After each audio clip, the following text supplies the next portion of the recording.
Mainit na namang usapin ang mga paratang na ibinabato laban kay dating Speaker Martin Romualdez.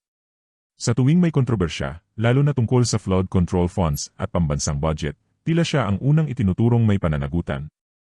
Ngunit sa isang demokratikong lipunan, hindi sapat ang paulit-ulit na akusasyon. Ang pinakamahalagang batayan ay ebidensya. Hanggang sa kasalukuyan, kapansin-pansin na maraming mabibigat na alegasyon ang lumulutang sa publiko, ngunit wala pang malinaw na hatol o matibay na ebidensyang inilalatag sa hukuman upang patunayan ang mga ito. Ang mga investigasyon ay isang bahagi lamang ng proseso.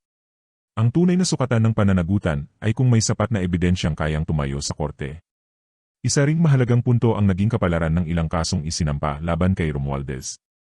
May mga reklamong hindi umusad dahil sa mga pangunahing procedural requirements, kabilang ang hindi pagbabayad ng docket fees. Ito ay nagdulot ng tanong kung gaano kaseryoso ang paghahain ng naturang mga kaso. Sa batas, ang pagsunod sa tamang proseso ay hindi simpleng teknikalidad lamang. Bahagi ito ng pagiging seryoso sa paghahanap ng hustisya.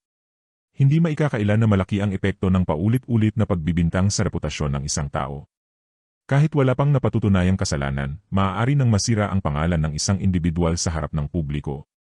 Ito ang dahilan kung bakit mahalagang maging maingat sa paghusga at huwag agad maniwala sa mga alegasyong hindi pa napatutunayan. Lumutang din ang pananaw na maaaring ginagamit si Romualdez bilang pinakamadaling sisihin dahil siya ang dating pinuno ng mababang kapulungan ng Kongreso at kilalang malapit kay Pangulong Ferdinand Marcos Jr. Sa larangan ng politika, madalas umanong ginagamit ang tinatawag na guilt-ire association, kung saan ang pagiging malapit sa isang personalidad ay nagiging dahilan upang madamay sa mga issue kahit wala pang direktang ebidensya. Sa usapin naman ng pambansang budget, mahalagang maunawaan ang buong proseso. Ang pagbuo ng National Expenditure Plan ay nagsisimula sa ehekutibong sangay ng pamahalaan sa pamamagitan ng mga departamento at ng Department of Budget and Management. Pagkatapos nito ay ipinapadala ang panukalang budget sa House of Representatives, kung saan ito ay sinusuri muna ng Committee on Appropriations bago makarating sa plenaryo. Kapag naaprubahan ng House of Representatives, ipinapasa naman ito sa Senado upang gumawa ng sarili nitong bersyon. Sa huli, ang dalawang kapulungan ay nagkakaroon ng Bicameral Conference Committee upang pag-isahin ang kanilang magkakaibang bersyon ng panukalang budget bago ito pirmahan ng Pangulo. Dahil sa ganitong proseso, maraming opisyal ang sangkot sa pagbalangkas ng pambansang budget. Kaya naman, kung may alegasyon ng anomalya, mahalagang tukuyin kung sino ang may aktual na partisipasyon at kung ano ang ebidensyang mag-ugnay sa bawat isa.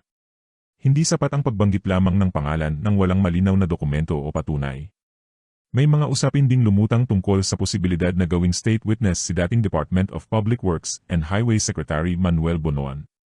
Ngunit may mga nagsasabing magiging komplikado ito kung siya mismo ay maaari ring magkaroon ng sariling pananagutan sa mga isyong iniimbestigahan. Sa ilalim ng batas, ang isang testigong bibigyan ng ganitong katayuan ay karaniwang inaasahang may mas mababang antas ng pananagutan kumpara sa pangunahing inaakusahan.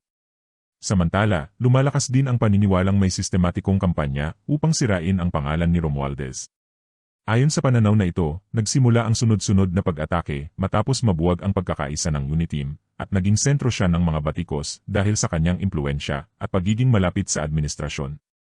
Kung totoo man o hindi ang ganitong hinala, isang bagay ang nananatiling mahalaga, ang lahat ng alegasyon ay dapat dumaan sa tamang proseso ng batas.